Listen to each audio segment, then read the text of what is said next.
Welcome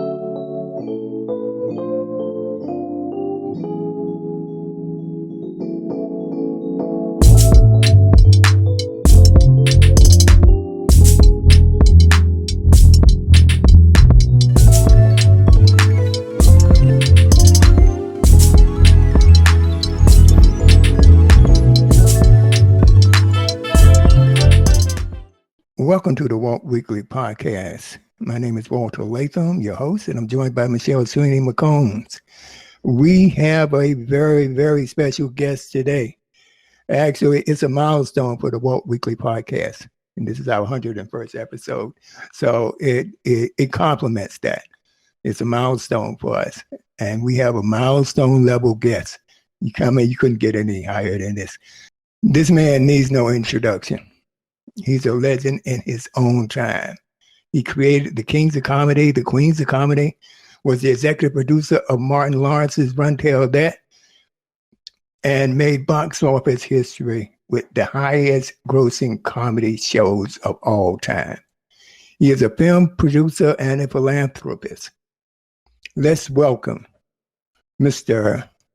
Walter Latham. Yes, welcome. Hey, I don't know if anyone noticed it, but he has the same last name. Yeah, we do. That's coincidence. I don't know whether you want to drill into why that's the case, but it's up to you. You're a strange guy that has the same name as me.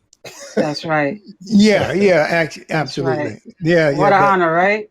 It is. It's an honor and a privilege and a blessing, all in one. I couldn't. Yes. I'm beyond words.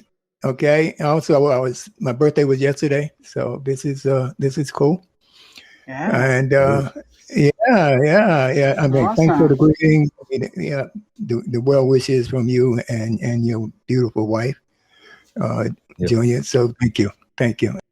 No and the reason that we have the same name, and I think I'll save it for the end, but you are Walter Latham Jr. and I am Walter Latham Sr. That's right. I am your, I'm dad. You're my son, and I love you very, very much. Amazing. Okay. What a birthday gift, right? Awesome. Yes, it doesn't get any better than this. I mean, really, and I get emotional, So y'all got to excuse me. Passionate. Let me take a second. Let me take a second. Yeah. Okay. He's very passionate. Very passionate. Yeah. So anyway, we want to welcome Walter Latham to the Walt Weekly Podcast.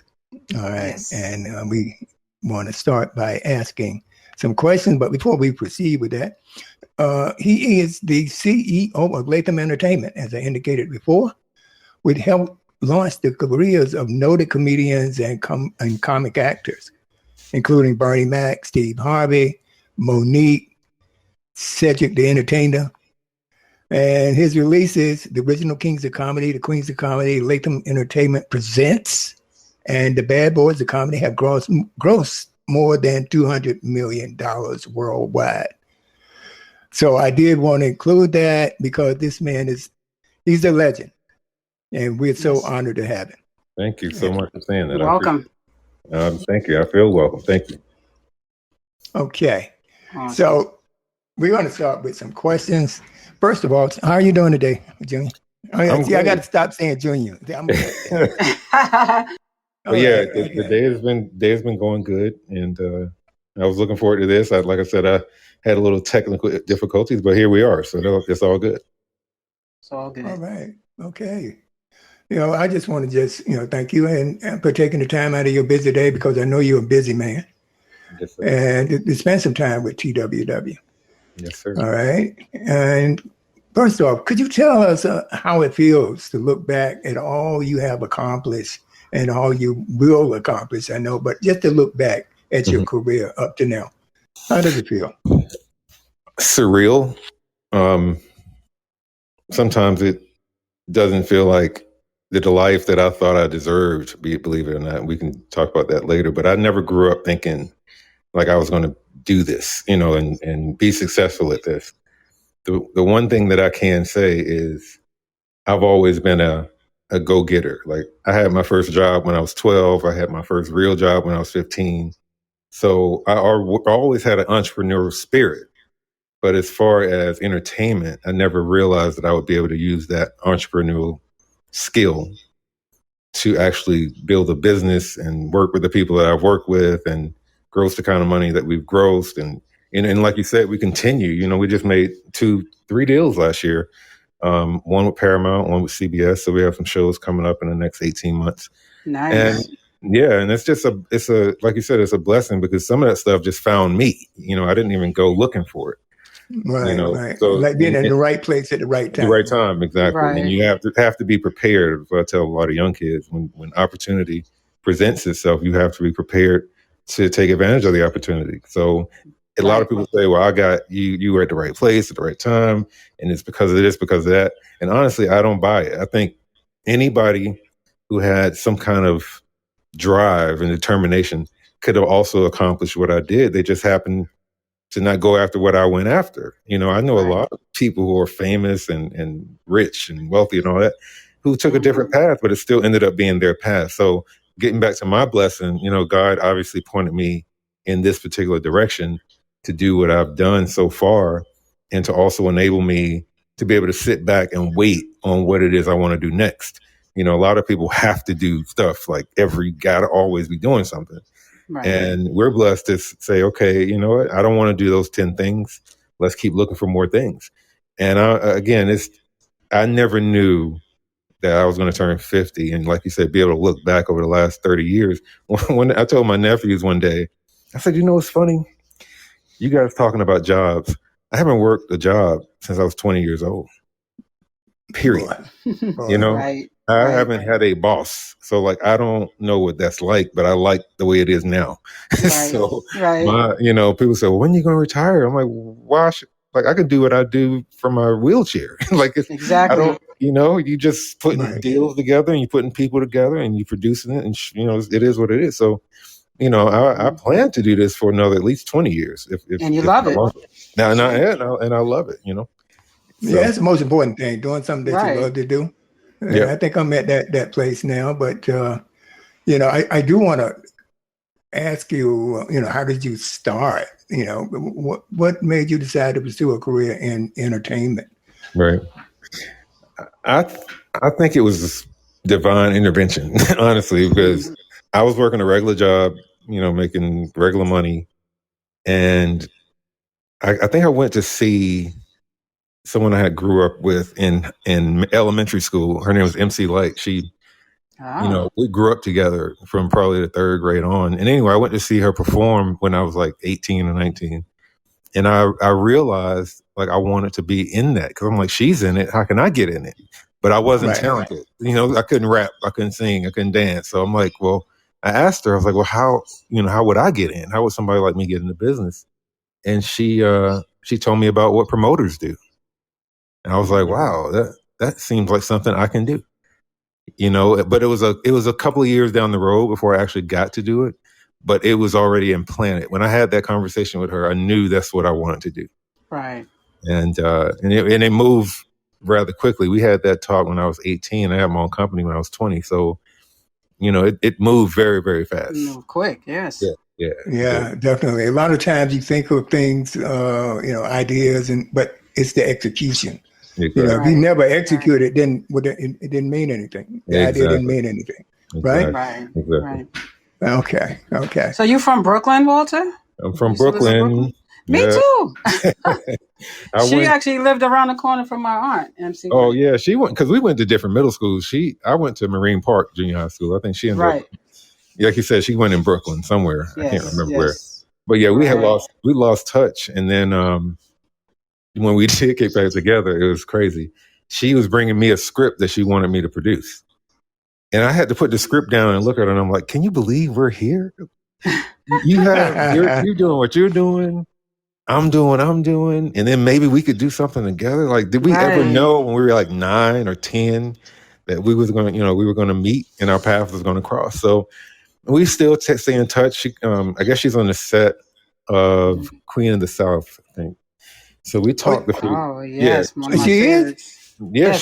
she's a She character was. in Yep. that. She's a character. So I mean, that's one of my favorite shows. Which character does she play? she's the Devin Finch, and he had his right hand girl.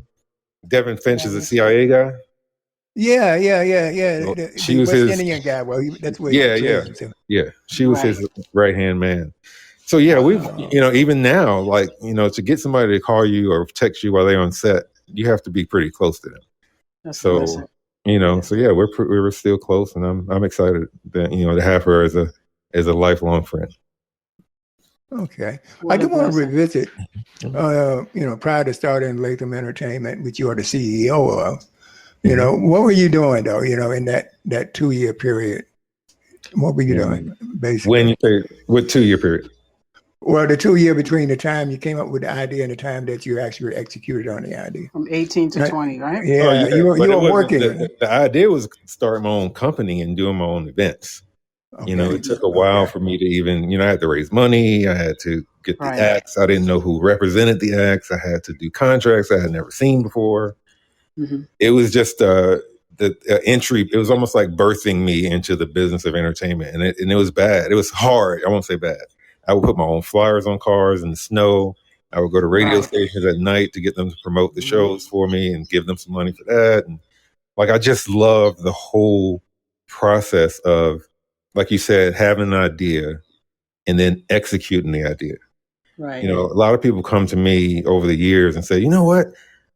I promoted Kings of Comedy. I created that some years ago, and I just never could pull it off. It was going to be Red Fox, and it was going. I'm like, why are you telling me that though? What difference does it make? Right. It's almost like I stole his idea that he had, but he never executed.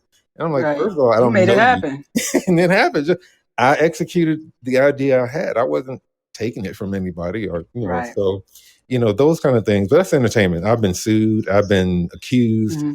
It's just the more successful you are, the harder it gets to stay successful. I used to tell my kids, getting to the mountaintop is difficult, but staying there is virtually almost impossible. Like you have to be such a special person to endure staying at the top at that level.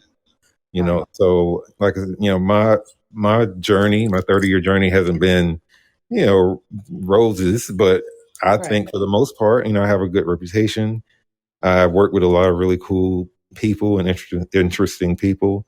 And like you said, I continue to have that ability and to have, I just think, to be doing it at the level that I continue to do it, at 50, I keep saying that because it's like such a big deal to me. I'm like, where am I going to be when I'm 50? Where am I going to be? Right. Now you're there. Now I'm here. So it's like, what do I want to do with the rest of my life? But it has to, be entertainment because it's what I do, is what I know. I know this better than any other thing I was taught in my life. So there you go. Yeah. I mean, you're in your comfort zone. You're doing what you love. I mean, you can't ask for more than that. You really can't. Right. Oh, no. And I love the fact that you mentioned that you were handing out your own flyers. You were doing all of the legwork. All entrepreneurs have to do that. Mm-hmm. You have to, starting from the bottom. Who has money to pay people to do your marketing for you? So that's awesome. Yeah, I just ask, used to tell my employees, this is one thing you got to know for certain. I will never ask you to do something I haven't already done. Right. So if I'm telling you to put a flyer out, I've put flyers out before in my past. So everything I'm showing you is preparing you to operate at a level in this business that I operate at, but you have to start somewhere and you have to humble yourself and say, okay, I'm going to start. I used to tell them, well, you already have so much for us to do. Sometimes I was like, look, put your list together, A through Z, and then just start at the top and work your way down. Right, as long as I see that you're making an effort to go through the process and get things done, I'm fine. I just don't like when people say I'm stuck. Should I unstick you? Because if I'm going to unstick you, I might as well do it by myself. Right. That's true. So, it's stuff like little lessons like that, you kind of learn over the years. So. Absolutely. Yeah, I mean, it reminds me of a situation where, I've always worked for somebody, that, even if it was in a contractual sense until I retired. But anyway, it reminded me of an incident that occurred, and I was managing a department.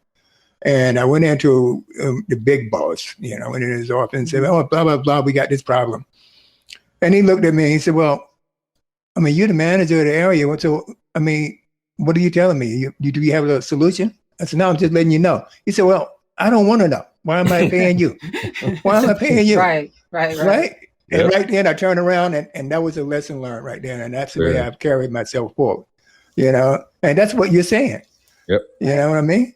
Yep. That's right. Yep. What am I paying you for? Yeah. I might have to get a shirt about that. What am I paying you? Yes. Yeah, I'm telling you. But Joey, I mean, Walter. Yes. Did you ever think? I know this may be a little bit redundant, but I mean, you're a mogul.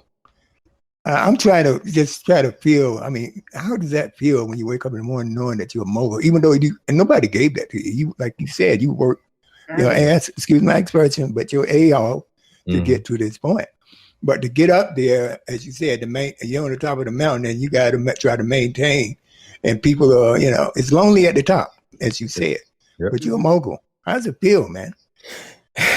Only when people say it to me like you did. You think about it, right? I would think about it like that. I mean, I've had articles and stuff like that referenced me as such, but I don't know, man. I think it's probably where I came from. I came from like such a humble beginning. It's almost like it sounds crazy.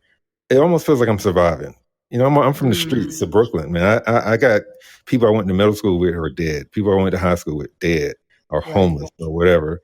To get out of there is way bigger to me than being a mogul, because I would have never been a mogul had I had the Brooklyn streets kind of get me.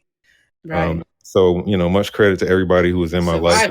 Yeah, it's you got to survive. I walked with my head down when I was in Brooklyn because I didn't want any trouble. And tough streets. It was very, very tough streets, and I've seen a lot of things in my life. But anyway, back to the mogul. I think it's a great compliment, and I appreciate you saying it. And I always try to live up to that. But I don't know. I just feel more humble now than I was probably when I was 30. Because I can look at 30, I can look back at the last 10 years of my career. Well, now I can look back at the past 30 years, and to be called that, I think I'll take it. I'm not against it, but I don't wake up every morning and think, oh, it's me, Walter Latham. Look what I am. Look what I've done. I'm just a regular dude that live in the country. You know that, Pop. I know. I don't need a lot. Right. I don't need a lot. So, Yeah, well, I'm trying to get big head. Yeah, right. Well, I do this for the benefit of the listeners too, Yes. So to try to get them some information as to, a little bit more in depth, even though these are something that if we would talk, it would be just, okay, yeah, right. But I do want them to try to get that viewpoint from where you are. Okay. Yep. All right. So, back when you started, there was a lot of entertainment entrepreneurs that gravitated towards hip hop. Russell Simmons, Diddy. Why did you just go to comedy instead of to hip hop? As far as getting into comedy, at that time that I got into it, there was only one other person doing it. He was a white guy from St. Louis, Missouri. And my path actually ended up crossing with his. Okay. And when Chris Tucker got really big after the movie Friday, he wanted me to do all of his shows because we were close. But his white agent, did not want me to do it because he had never heard of me. He didn't know if I had the money, whatever. Right. So he put me together with a guy who actually ended up being my mentor. So just that quickly, from nobody taking your calls to everybody, well, who are you? What do you do?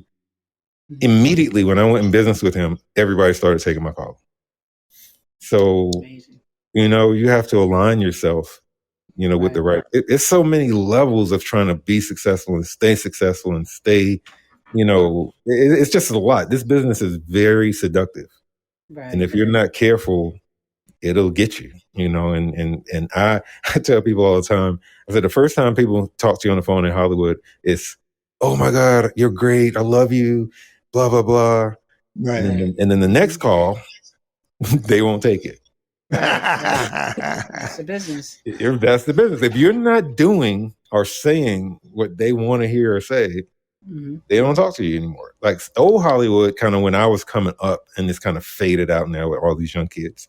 Right. We answered every email and answered every call, even if we knew the call was going to be something we don't want. It was a respect factor in Hollywood that you call people back and you email people back. So, along the way, I've learned a lot of things from a lot of people. All the lessons weren't easy, but, I've always respected people who came into my life to help me or to guide me or to partner with me. My partner, Robin Tate was the guy I was telling you about from St. Louis. Okay. He didn't know me hardly at all. And we had one conversation. And from that conversation, he began to be my mentor. And I started doing my shows with him. So every step of the way, I can kind of look from, like you said, what got you in the business? What made you stay in the business? Why'd you pick comedy? All of those things kind of tie up together. Comedy was something I thought I could make a mark on, but put me in business with they used to call Robin the king of comedy. And I remember I used to tell him, I'm like, you're not a king of comedy. I'm the king of comedy. and we would laugh about it. And then these articles starting to come out, Wall Street Marketplace and USA Today and all these things. And they were referencing me as the king of comedy. I remember calling them and saying, so who's the king of comedy again? Did you read the Wall Street Journal today? So it was like, but it took him and his tutelage of me to really help me get to, that next level. So Kings of Comedy was so big, but it took all of those steps to get me to the point. Exactly. So I could actually, I was prepared for it. When we came up with the idea, I was prepared to do the idea. And that, like I said, is kind of how I kind of ran my whole business. All right. So that's a good segue to what I'm going to ask you, Nate, is, how difficult it was for a Black man being in your position of running the show, having control over production and creativity. This is usually reserved for the white guys, but you had Robert Tate, right? So that probably, what's the term I'm looking for? That was somewhat of an offset against what you would have faced as a standalone person in that position, right? At that time, right, exactly. At 20, 21, 22 years old, that was the way it was. And that's the kind of, Hollywood is opening up and trying to be more colorful, for lack of a better word. But I remember, there was a lawsuit against all the agents in Hollywood because they would get all the big shows to white promoters and all the small shows to Black promoters. And again, here steps in another guy, David Steinberg, who managed Robin Williams and Billy Crystal and all these people. And we got close. And, he, right in the middle of this lawsuit, he took me to the biggest agent's office and basically said, Robin Williams is getting ready to go out for, his last tour. He wants to put some dates together. And they presented me, and we want to give you 4 of them. Wow.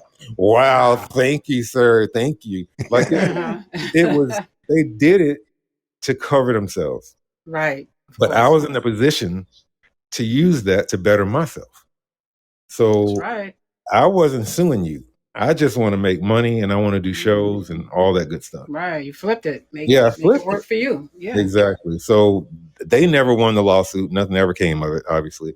But what came of it for me is I was tight with Robin Williams. Now I was tight with his manager, so that opens up yet other doors. So everything kind of goes, if you look at it over the last 30 years, everything kind of goes with the other thing. Yeah. That's another thing, being in the right place at the right time, being able to take advantage of the opportunity. When the train passes, you jump on, what I mean? Right. So that is critical. That is critical. Yep. I always try to, get out to my listeners and to, anybody that's close to me, that you got to be ready. You got to be ready. Yeah. You never know when that opportunity is going to arise, come up. You got to be ready for it. Especially as an entrepreneur. Yeah. Yeah, definitely. You never know what's around that corner. You can get depressed and I had a bad day. Gotta be ready. And I didn't get this deal, but I mean, I guess in your situation, that's just par for the course, right? That's par for the course. Right. You come up with 3 ideas, and you hope to get at least one of them made in the next 3 years. That's just how it takes. I mean, a lot of times people think, "Oh God, I can't believe this movie was so great," and you look at the movie and realize that movie started being developed 7-8 years ago. Mm-hmm. So the movies you see now in theaters they've been developed for 7, 8, 9 years before you actually see them. And a lot of people don't realize that. And that's one of the things that bothered me about being the typical Hollywood producer. I didn't like, 2-3 years on one project. Like, it didn't make sense to me. I'm like, what are we doing? And I've always gravitated back to the live stuff, so Queens of Comedy and Latham Entertainment Presents, and me and Diddy did Bad Boys of Comedy. Those type of things, I can think about them right now in June and be filming in December. That's the urgency and immediacy like I need for my career. I don't like, and I make deals and I have partners in place to do that, but I like to be a creator and just think of something and be doing that something within 6 months. So that's just me and my way of doing business. Yeah, I always wondered about that too. Great. Yeah. It don't happen. I mean, when Diddy and I did Bad Boys of Comedy, we filmed July 04. He called me January 04. So in 6 months, maybe 7, we were shooting. He called with the idea. We had a couple of meetings in New York about the idea. I put the budget together. We found the people to produce it with us, and bam, we were filming. And that's, to me, that gives me the drive. Like I like the immediacy of, yes, you know what I'm saying? Like, it sounds probably, I don't know how it sounds, but bottom line is it gives me juice. Like, I feel really amped about that, Yeah. I'm not making not it on that happen now level, because what you do 5 or 8, 10 years ago, times have changed, things evolve. So when you do something at that moment, it's more exciting because it's happening now. Yeah, exactly. Yeah. I know when we do our live shows, because we do a live show every Friday evening at 6 p.m. I mean, it's juice, man. I mean, we can. I know I feel the adrenaline. Right. I feel the adrenaline. I mean, it's not like when you're doing a one-on-one. Yeah, that's I feel the adrenaline also. But when you live, there's just you live. Totally different. Yeah. A totally different animal. Yeah, you got to be on. Mm-hmm. Yeah, absolutely. So I want to move on a little bit now and talk about, it's evident that you got an eye for talent. I mean, Walter, you have an eye for talent, Walter. After all, you brought in like people like Bernie Mac, Cedric the Entertainer, Steve Harvey, and then later on D.L. Hughley. I mean, I can go on. Okay. So how is it dealing with such personalities? I know these guys must have some ego, and you put them together like that. I mean, how did you manage that? Right. Barely. Especially when you were younger than them too. At that time, I was so much younger than them, and they did not like getting ordered. They didn't want to hear from me. It was like, I remember one night. I guess I'll say it because it's not a bad thing. We had a clock on the stage that told each comedian when they had to stop. So as soon as they started, it started counting down. When it hit 0, they're supposed to come off stage because we have to stay on schedule. Because if not, the building and the union, they would all charge me like way more money. Anyway, Steve came off the stage one night, and I told him that. I was like, we have to stick to the time, and this is why. And he looked at me. I'll never forget it. He looked at me like, "Who are you telling me what to do?" And I don't think, like, I was 25 maybe, and they all were in their early 40s, mid 40s. Right. So they're looking at me like, "Who are you?" And I think that's just a mentality in Hollywood. Period. Some Black people just don't want to take instructions from other Black people. Right. I think it's better now because we have so many people putting out hits. That now I think people are open to more, but back then, they didn't even want to give me, the guys on the tour didn't want to give me credit for putting the tour together. They were like, this wouldn't ever be if we didn't agree to do it, and we're telling the jokes, so you're not telling the jokes. And I'm like, okay. So dealing with egos, I have been doing my entire career. And the bad part I will say, is at some point, I developed that.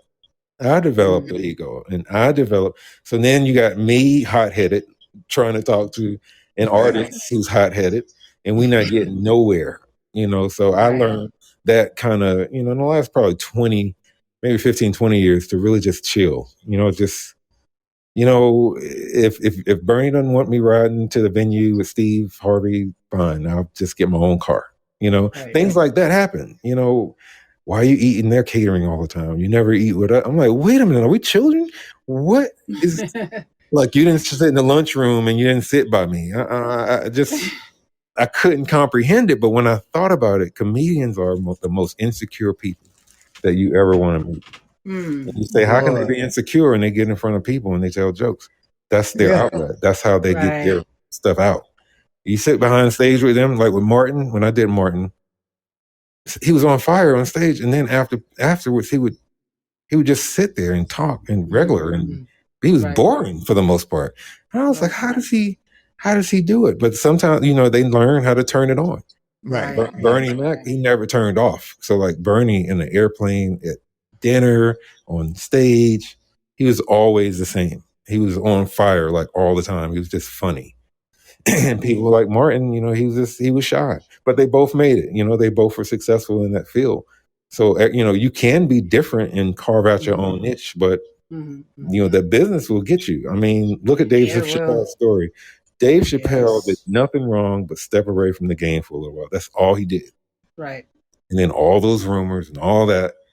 And once he was ready mentally and physically, he put himself back out there, and he's killing it. But he had to go through whatever that was to get him to the place where he could actually start doing this again. So, egos and insecure. I heard Eric Clapton say something once, and I have adopted it as my own.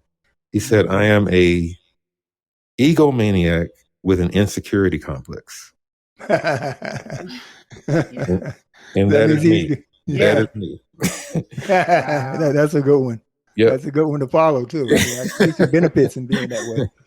So, yeah, absolutely. That's funny because I'm sorry to interrupt, Walter, but no, go ahead, please. It's similar to Justin when he was going on tour. My son, drummer, went international drumming with a band that was already established for a long time. They had the biggest egos. It was very hard for him to fit in because one, they didn't respect him because of his age. And, they underestimated his talent as well. But he would perform, go off stage, go in his corner, do his thing. And then they would get upset with him because he wasn't drinking, he wasn't smoking, he wasn't doing, the bad boys of jazz, what they were doing. So he kind of got labeled. And at first it was good. And then, they started conflicting after a while because he's like, I'm not going to just drink and smoke because you want me to. Right. And I may be young, but I'm smart, I'm mature. More mature than you think I am. So, yeah, he had difficulty on tour. Yeah, once you take a stand on who you are and what people will come around eventually. Right. So you just got to stand firm in who you actually are. Exactly. Especially when you're young. What motivated you to bring the Kings of Comedy to theaters? I mean, because you had one of the biggest comedy tours in the country at that time. You were the number one comedy tour company. So what made you think, okay, I should take this to theaters? Honestly, it was the first night that we did the show. We were going to just do 3 shows. And the first night I walked out of the tunnel. I think Bernie was on stage then. I walked out of the tunnel and I looked at the people. And they weren't just sitting down clapping. They were like standing up and dancing and running up and down the aisle like church. And I mean, this was everywhere. This wasn't just on the floor. This was up in the seats. And I said, this is like, this should be a movie. Like literally, I said that to myself. Because I've seen all the prior movies. I've seen all the Eddie's movies. I've seen a lot of the Red Fox. And I mean, I know all of them, but I was like, this should be a movie. And from that day to the day we filmed it, I had to start going out to Hollywood, meeting with people, trying to make a deal. I remember one studio told me, they were like, okay, so tell me again, who's Steve Harvey and Bernie Mac? Who are they? And I was like, wait a minute, what is going on? So 2 years I just spent trying to make it happen. Again, how long stuff takes. Right. And I actually invited, this is my last chance I gave myself. This is it. I invited every studio head in Hollywood, every production head. I got a limo to pick each one of them up from all over town, take them to a restaurant that I rented out just for them, and then bringing them to the show, because I'm like, I want them to see the show so they can see what kind of movie I want to make. And they were all like in the third or fourth row. So the guy who always shot my shows, he would do, audience pans and all that. Right. And I remember he panned the third row and nobody was laughing. Oh, nobody was laughing. Nobody was clapping. Boy. I was like, oh man, this is not going to work. This is, dang it. And I was sitting there telling myself, what's the next thing? Like, how do I get, anyway, that was on a Friday or Saturday. On that Monday, I got a call from MTV Films, and they wanted to talk more about my concept of the movie. And that was in May of 98. Excuse me, May of 99. Mm-hmm. In October 99, they needed the head of MTV Films to see it. And he could only see it at Madison Square Garden in the fall. So in October. So May to October, I'm praying to God that this guy sees it and likes it as much as his colleagues. Right. And yeah, but when the show was over and he came backstage, he was like, man, this is awesome. I love it. So what are you thinking production budget wise? What do you think it's going to take? And I was like, wait a minute, we getting ready to make a movie. Like, okay. And that was October 99 and we were filming in February 2000. Wow. It took 2 years to sell. Right. And 3 months to film.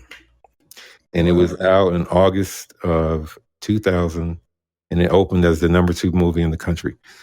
Yes. I never imagined that. Like, I was watching Entertainment Tonight, and I was like, they were talking about my movie. I was like, oh my God, this is crazy. Yeah, I can imagine. So, I can't imagine. I say I imagine, but that's me. Yeah, that is something. But that's where that comes from. So you got to be a little bit pushy, not rude, but you can't let that. It's so much happening so fast. Like you can't let dirt grow. I mean, what they call it, grass growing, because you'll be late to the party. So you always got to be ahead of the game. Yeah. What's next? Right. Who's next? So anyway, it's a little easier now because I kind of know it and know what works for me. Mm-hmm. Right. And that's what I would say to other people. Don't compare yourself or your career to other people. What works for them may not work for you. That's true. As long as you get the job done, do your thing. Anything you get up in the morning to do that you're excited about doing is probably what you should be doing. Right. And that may not be being a promoter or a producer or a director. And I'm going through that with my youngest son. He's going through his options now. He's trying to figure out, what road to take. And I was like that at 23. I had my own company. He's 23 now, and he's trying to figure it out. So I guess the bottom line is, follow your instinct. Trust your instinct. I obviously keep a level of faith in all of it because all of it ties back into that at some point. And learn, learn how to just take a back seat is what I would tell young people. Get the job done, but don't worry about getting the accolades because that'll come. It'll come. Right. Yes. And I'm telling you this: when you turn 50, those checks look better than accolades. Accolades I can hang on a wall, but I can't take them to the bank. Nope, that's for sure. So it's nice to have articles. You're right about that. It comes later in life. Yeah, it comes later if you're lucky, and we've been very fortunate. Very fortunate. Yeah, you put the work in. That's the most important. You got to put that work in. Yeah. Yep. Mm-hmm. Yep. I wanted to ask you too. How was it working with Spike Lee? I think he directed those. Yeah. Yeah, he was pretty easy actually. He, to the point. How you want it. How do you envision it? That was the first talk that we had. Our first meeting we had was, Spike, how do you see bringing this to the big screen? And his ideas were solid. And he was Spike Lee. I mean, he's from Brooklyn. I was from Brooklyn. And it just made sense, But what he said as a director, to me as a producer, I bought it. I was like, okay, this is the person we should we should go with. And we met a couple of extra, other directors, but he was the one. I felt a connection to him. Like I said, we grew up in the same place. I admire his work. I'm another I'm a Black producer. He's a Black director. It just all made sense. So I had one conversation with him and he agreed to do it. So that's pretty much how it happened. Okay. Awesome. All right. The Kings of Comedy has grossed millions of dollars, which we all know now, and has smashed box office records. Did you have any idea it would be such a history-making event going in? I knew it was going to be a money-making event. I knew we weren't going to open at number 10 the way they kept telling us. Right. We'll be lucky if we open at number 10. I'm like, I'm not opening at number 10. You gotta, when you get into the executive level where you got people making decisions like that, you have to deal with those situations different than you would with everybody else. But the comedy has grossed the Kings of Comedy has grossed millions of dollars and has smashed box office records. Right. Did you have any idea it would be such a history-making event? No, I didn't know it was going to be a history-making event, but I knew it would be a lucrative event. I knew it would be a successful event. What ended up happening as far as opening up at number 2 as opposed to number 10 is it made people realize, oh, wait a minute, what is this? Who are these guys? Who is that guy? Right. Taking a second look. Yeah. Exactly. So, for me, that's where the real prize came. When I released Kings, 3 months after that, I had a 5-year deal with Paramount. And then after that deal was over, I had a 7-year deal with Paramount. So those are the what word am I looking for? The residuals, I guess, of that effort. But I never felt the effort going into it. It was going to be historic. Going into it, I felt like they weren't looking at it to be as successful as I was looking at it to be. They just thought it was going to be a film. They throw it out there. Whatever happens, happens. And I didn't think that. As far as history, no. But as far as being successful, I never doubted we would be successful. Ever. Did it become easier for you? It becomes easier in certain areas and harder the further you, like I said, the further you go up, it gets harder because you're dealing with more important people and you're dealing with, the stresses and their whole, I'm really good friends with Charles King. I don't know if you guys look him up. No, who's that? Charles King is the CEO of a company called Macro, Macro. And Charles started off as my agent. And now he's like huge. They got nominated for an Academy Award. He produced a movie with the Black Panther theme movie. Oh yeah, I know who you're talking about. Just came out. Yeah, I think the guy who starred in it won an Academy Award. But anyway, long story short, like I just can't probably get him like I used to. Not because I'm not important, but because his life has taken on a different path. So you got to kind of, with an ego, you're like, I can't believe he ain't called me back yet. What the? It's crazy. But then you got to realize, wait a minute, he's in a whole new role. He has a whole new set of responsibilities, and he's doing great. So you got to take it in stride with this business, man. You can't let anything, make you feel like you're bigger than what's really going on. You got to really be humble. I was never humble in my 30s, never.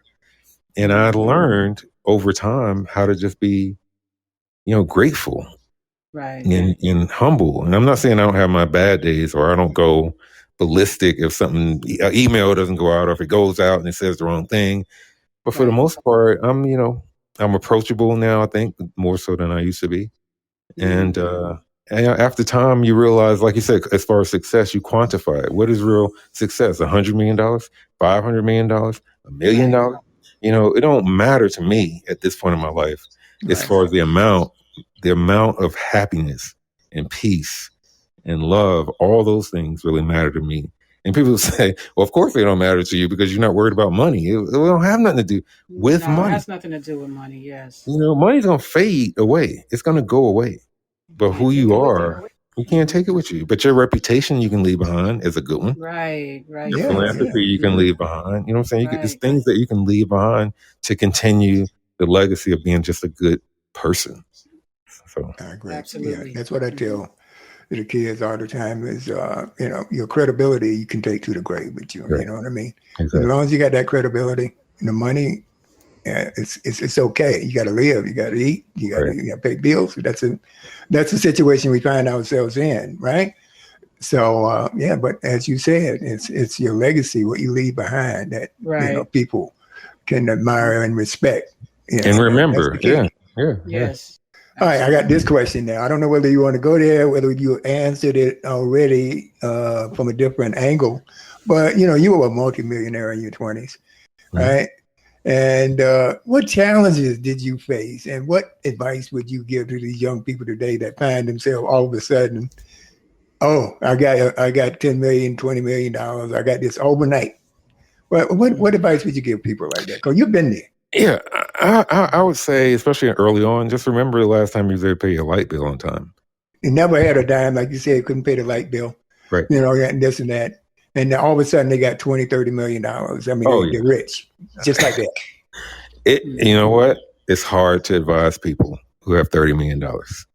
But I will say, at least from my own point of view, is it really changed my life.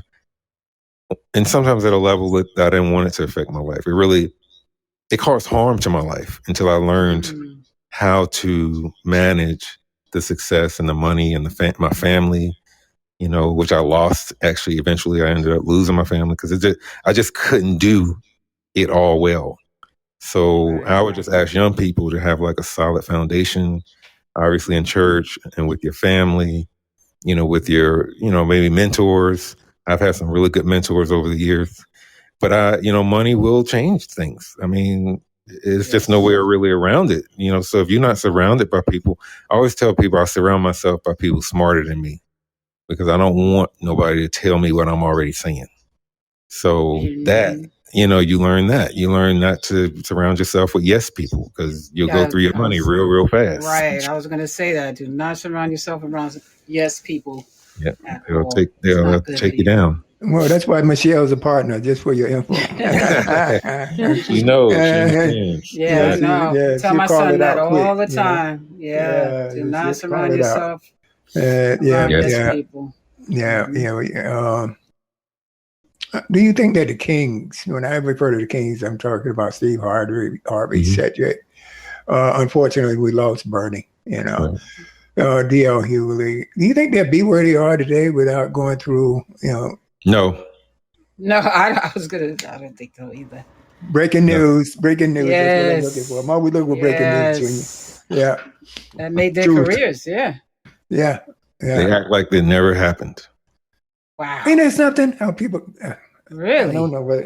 Yep, I had one let's see, it's 2021, 2020 was the pandemic. So at the end of October 2019, I had a meeting at Steve's house for the first time in 20 years. And we talked for 2.5 hours and I recorded it.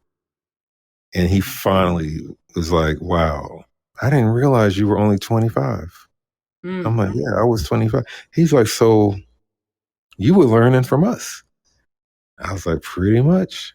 And I never heard him say, it's like, man, you're a brilliant cat, man. And I was like, if nothing else happens between me and him, that was enough. Yeah. That was enough, because they don't give you, they just publicly, privately, they just don't tell anybody what I had to do with it. People think it was Spike Lee and the Four Kings. And I'm like, okay, look at the credits. And then look at the royalty checks. Production behind it, yeah. Exactly. So without a team, they can't make it.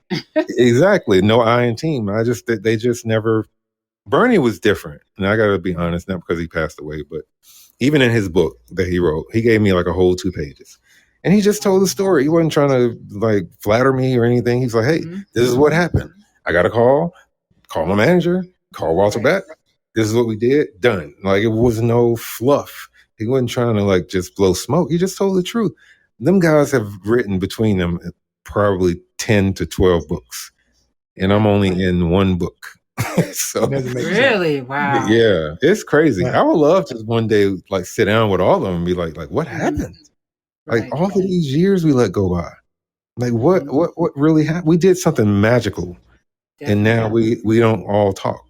That's crazy. I don't get it. That's historical. It is, so. It really is, especially for our culture. I mean. Exactly. That's why it's so important, because it's part of our story. And I was looking at a special on those guys, and your name didn't come up. I mean, I was very upset. Mm-hmm. All right, I was looking at something on Showtime or something like that, and they were talking about these guys, and they were part of the show,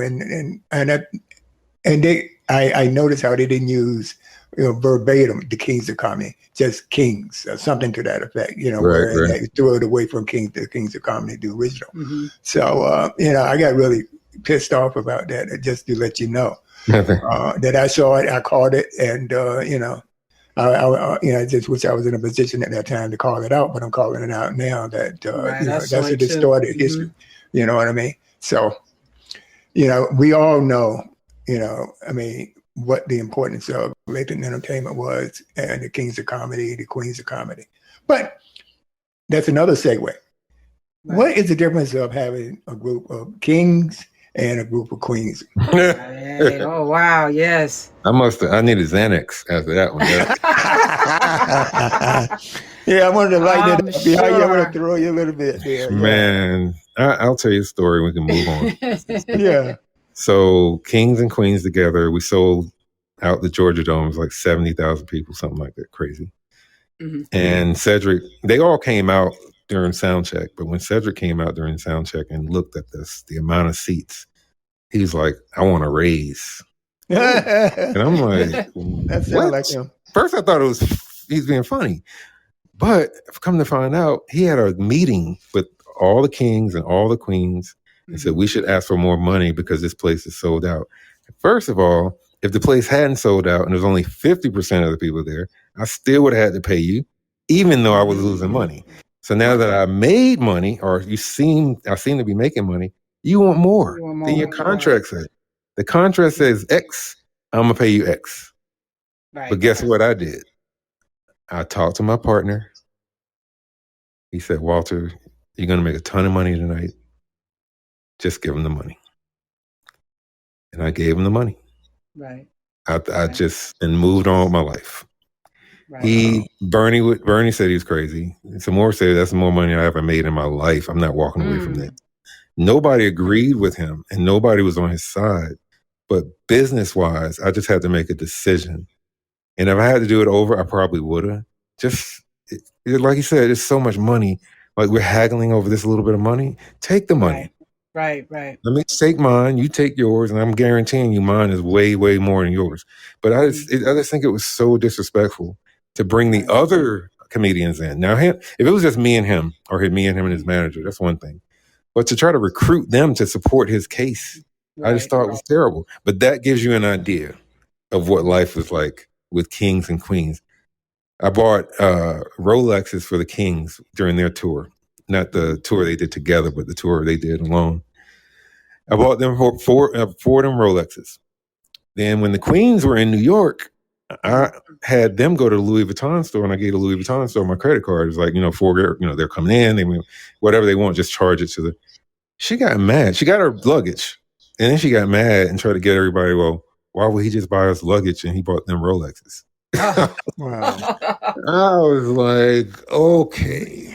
You just can't do right. You have to send them to Tiffany's. Right. I guess I should have, but my point is, I was selling, anywhere from 18 to 40,000 tickets per city with the Kings. Right. I was only seating 2,500 people with y'all. It wasn't even in the budget to buy luggage. Right. I just did that trying to be, nice. But bottom line, that's kind of the stories that make you understand, what it's like, being with them. So. Wow. That supports it. Yeah, I see what you're saying. A lot of personalities. Okay. Hard to please everybody, right? You can't please everybody, so don't try. Yeah, exactly. All right. I do want to move on rather to what are some of the things you're actively pursuing now? What's out there in the future that you are actively working on, that you already got in a can, and things of that nature? Well, we're actually, like I told you, we just finalized the deal with CBS and Viacom. So we're going to produce, hopefully, if knock on wood, things go right, a 6-part reality series, in search of the next king and queen of comedy. Oh, nice. So yeah, I've been wanting to do that for a long time. So the right people came along. Like I said, as far as, being patient and wait for things to line up. So that's in the can. We did something. You probably remember this, Comedy After Dark. We did it. We shot it in Miami. Yeah. Well, Paramount, again, they just picked that up to add to their catalog. So that was a really big win for us. Excellent. Excellent. Because we own all of our content. So anytime we have opportunities to get it distributed, it's all profit because we own it. Yeah, it's great. Yeah. Was that something that was a struggle at the beginning to own your content? It was necessary. This is the thing. This is funny you say that. MTV would only put up half the money for the movie. Right. Oh, okay. So I had to come up with the rest. Right. And because I had to come up with the rest, which I did, it put me in the position of ownership. So instead of just being a producer for hire and they hired me to do the job, I actually put the money up. And because I put the money up, I got 50% of the profits forever. And they just renewed that actually through 2030. So they're still, they're going to distribute Kings all the way through 2030. Incredible. Wow. So anything that they get paid, let's say they get $1 million and it runs on Showtime, you'll get $500,000. That's right. Right, exactly. After everybody's paid. They like Disney. Every time something runs, that's right. That's right. Oh my God, I got so many. Yes, I got thoughts about that. But yeah, that's pretty much how it works. Awesome. Okay. And now I understand that you are also a philanthropist through the Walter Latham Foundation. And one of your charities is the Urban Outlaw Scholarship Fund. Could you tell us a little bit more about that? The scholarship fund, we've given money to high school seniors in North Carolina, probably for the last decade, maybe. So basically, in my grandfather's honor, my grandfather had probably a 6th grade education, but I learned more from him probably than I learned from a lot of people. Even with his limited, dialect. How granddaddy talk. But I remember. Yeah, but I got it out of it. So that's amazing. What an honor. Yeah, I don't know. I get real choked up about it. Yeah, but Granddad, he just pointed me in directions at the time I didn't know I was being pointed in. And then so when I look back at how he kind of pushed me this way or pushed me that way, I had to kind of honor him in some way. So through my foundation, we started this scholarship fund. A few of the kids are doctors now. They're lawyers. They're everybody we gave money to is super successful. So yeah, man. So that's it. The granddad was like, you got to leave something behind. He told me a story. He was driving down a back road, and on the left, it was just a bunch of farmland and timber and all that. And to the right, it was nothing. And he's like, see, this is what we'll do. We'll do what's on the right.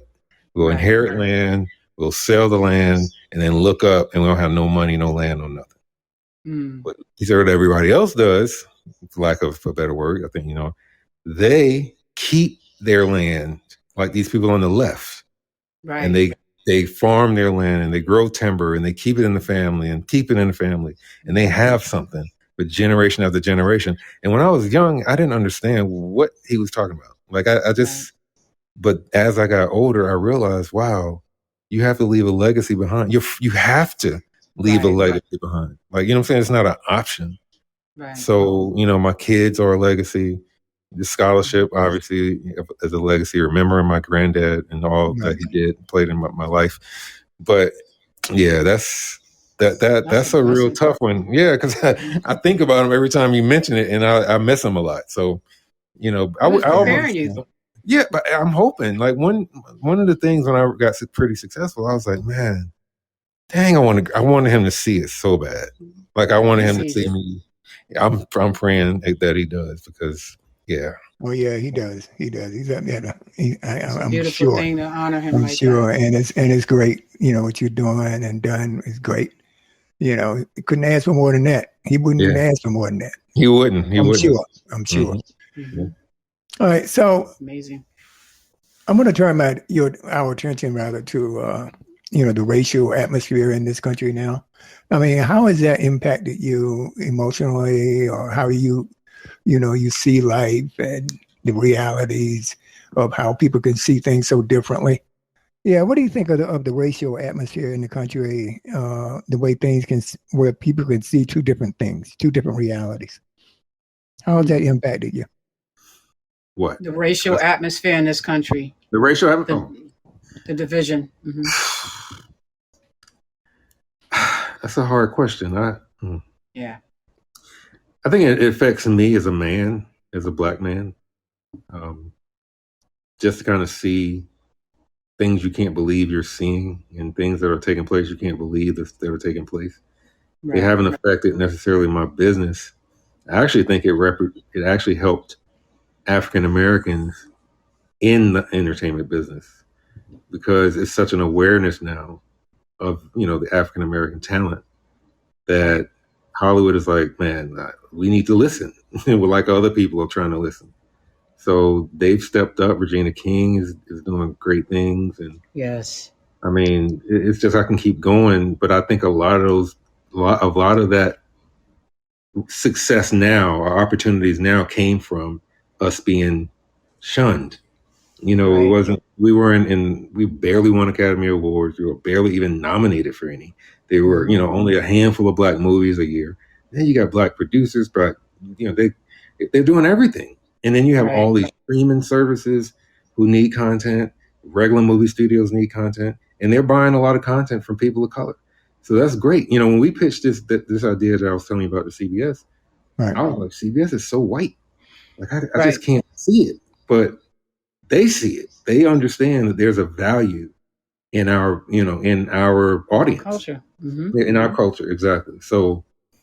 Yeah, man. Yeah. They're jumping on that train. Yeah, exactly. And, train was late coming, but at least I can get on it. So, right. That's all we can ask, for our change. I don't want anything given to me. I just want an opportunity that I worked for. That's all I want. Level playing field. That's what level playing. Exactly. Exactly. And it's just not in Hollywood. It's just black entrepreneurs as well. With all of this, especially for COVID 2020, a lot of black businesses opened up during 2020. We just took that opportunity. I know I was one of them. Yep. Cash flow. You had the cash flow, so that afforded you the opportunity. That's right. When you see the opportunity, don't let it pass by. Right. As we discussed earlier. Yeah. All right. On a lighter note, and I did want to get to this. I understand that you want to raise horses.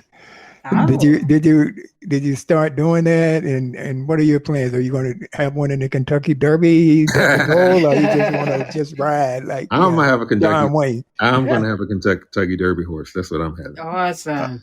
Thoroughbred. Okay. Yeah, all right. Real deal. Yeah. I've been wanting to get into that business for a long time. I had the pleasure of sitting next to Bob Baffert on a flight from Los Angeles to Cincinnati, I think it was. And Bob I heard that name. He's the winningest horse trainer in history. Wow. He had 2 Triple Crown winners in the last 6 years. Awesome. So that's amazing. Yeah, and he taught me. He gave me some lessons. I wish I could have recorded it back then, but yeah, I mean, I was sold before he said it, and I'm definitely sold now. I love horses. You know that, but I love horses, and I love the South. Right. There's certain things that really do it for me. So yeah, I'm definitely looking forward to getting into some horse training and hopefully have a Derby winner one day. All right. I'm looking forward to that one. Definitely. I want to just ride like the Duke. Make sure you invite us. I just want to ride like the Duke. Right. I've never told anyone this but Yolanda. So it's an exclusive. Yes. We are honored for that one. Oh, yes. Okay. Yes, we are. You go beyond words over here. I get choked up a little bit. Right. But what words of wisdom would you give to the younger generation now that hope to become entrepreneurs? Even though we've touched upon it throughout the whole show, but in closing, what would you tell them? Never let anybody steal your dream. That's what comes to me immediately. Your dream, and I'm not saying someone just took it out of your pocket. I'm thinking your dream deferred. I have this thing: a dream deferred is a dream denied. And a lot of people make excuses. Well, I can't be successful in this because I'm not in Hollywood. I can't do this because I'm not in New York. And I'm like, dude, I'm running a multi-million-dollar company out of a house most of the time. Right. In Greensboro. Like, people don't even know what that is. Like, so that, to me, your circumstances should not affect your pursuit of the dream that you're trying to, it should not. Well, we born in the projects and mom worked 3 jobs. Okay. Well, what does that got to do with you pursuing your dream? You should be more inclined, considering where your background is, that you want to do better. So I would just say pursue your dream and don't let anybody or anything interfere with it. I think you'll be quite happy at the end of the day that you followed your dream and you didn't let it get sidetracked, by someone else. Okay. Absolutely. Thank you very much. Amazing. That's amazing. Do you have any questions for Walter and Michelle? I do, but I don't know if it'll be inappropriate for production, because I've been trying to get on movie sets because I'm a hairstylist. I work with New York Fashion Week. I do music videos, stuff like that. Everything is connections. So I know a lot of people want people in the union, and when I apply for the union, they're like, "Oh, you have to have production work." How do I get production work if I can't get in the union? Do you have any advice for people that are trying to get in the industry and that part of it that's kind of like back office behind the scenes? I would just say, get in. Everybody got to get in somewhere. My son is my son, but if he came on my production, I would probably make him a PA. Right. And that's running errands, and you know what that is. Yeah, production. Just because production assistants. Exactly. Well, because you're Michael Latham, don't mean you get a pass. Right. So I would just say, don't take anything as I don't know. Just, I would say, get in and then make your mark. Don't, so a lot of people are like, well, if I don't get in as this, then I'm not going to. Well, you don't really want to do it then. Because I'm telling you, get in. Just get in. Just get in the door. I mean, I've done free stuff. I did, my first music videos was with Nile Rodgers. Oh, wow. And I was bringing him food. I was ironing his shirt. I was doing hair.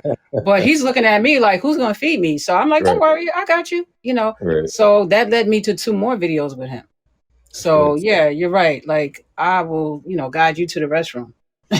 So good. And it's the little things. Little things. When I look back at my career real quick, I'll tell you, one of the reasons Chris Tucker said he wanted to do his tour is because I had put so much effort into everything from catering to, making sure his room nice and comfortable, to make sure people weren't backstage or weren't, you do whatever, whatever it takes. And because of that effort, I didn't ask for an award, but because of the effort I made, he said, hey, let's do this bigger thing together. I don't know if it's because I paid attention to all those details. I would like to think they had something to do with it. Of course they did, yeah. So they remember your work ethics. Exactly, and they remember your work ethic, and that's when you're out there grinding with them, where nobody's really making a whole lot of money, but you put forth effort, like you are making the money, and you believe the money is coming. So you got to work when you're on set. When you are actually on set, you have to know in your head, this is just a stepping stone to where I'm trying to really go. And I'm okay with that. A lot of kids don't want to take the step. They want to just be in it. And I didn't mind. I was like, I'm next to Nile Rodgers. What do you want to eat? You want something to drink? Like, I was just excited to be in that environment, and I knew it was going to take me. And I did it for free. I did all of the videos for free, and then my 5th one, I actually got paid. That's what it takes. Yeah. That's what it takes. Okay. All right. We're pushing up against the clock. Appreciate it. No, you're welcome. I wish you the best with that too. Thank you. So I'll be looking for my ticket to the Kentucky Derby, though. Yes, please. Oh yeah, I'm definitely going to be down there. Wheel me in. All right.